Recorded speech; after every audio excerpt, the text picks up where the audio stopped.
बातों के पश्चात यहोवा को यह वचन दर्शन में अब्राम के पास पहुंचा कि हे अब्राम, मत डर, तेरी ढाल और तेरा अत्यंत बड़ा फल मैं हूँ। अब्राम ने कहा, हे प्रभु यहोवा, मैं तो निर्वंश हूँ और मेरे घर का वारिस यह दमिश्की एलीएजेर होगा, सो तू मुझे क्या देगा?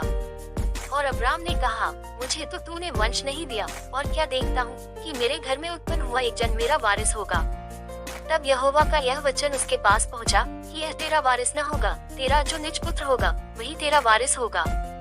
और उसने उसको बाहर ले जाके कहा, आकाश की ओर दृष्टि करके तारागण को गिन, क्या तू उनको गिन सकता है?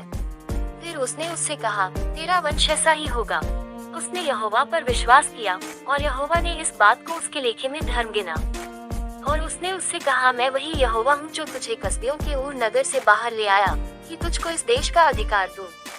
उसने कहा, हे प्रभु यहोवा, मैं कैसे जानूं कि मैं इसका अधिकारी हूँगा? यहोवा ने उससे कहा, मेरे लिए 3 वर्ष की एक कलो और 3 वर्ष की एक बकरी और 3 वर्ष का एक मेंढा और एक पिंडुक और कबूतर का एक बच्चा ले। और इन सबों को लेकर उसने बीच में से 2 टुकड़े कर दिया और टुकड़ों को आमने सामने रखा, पर चिड़ियाओं को उसने टुकड़े न किया। और जब मांसाहारी पक्षी लोथों पर झपटे, तब अब्राम ने उन्हें उड़ा दिया। जब सूर्य अस्त होने लगा, तब अब्राम को भारी नींद आई और देखो, अत्यंत भय और अंधकार ने उसे छा लिया। तब यहोवा ने अब्राम से कहा, यह निश्चय जान कि तेरे वंश पराए देश में परदेशी होकर रहेंगे और उसके देश के लोगों के दास हो जाएंगे और वे उनको 400 वर्ष दुख देंगे।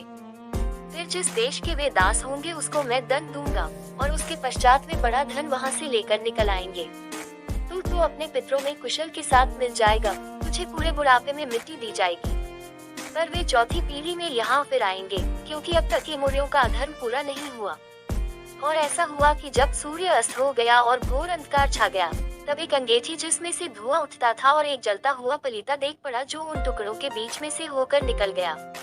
उसी दिन यहोवा ने अब्राम के साथ यह वाचा बांधी कि मिस्र के महान से लेकर परात नाम बड़े नद तक जितना देश है, अर्थात कैनियों, कनिच्चियों, कदकोनियों, हित्तियों, परिज्जियों, रपाइयों, एमोरियों, कनानियों, गिर्गाशियों और यबूसियों का देश मैंने तेरे वंश को दिया है।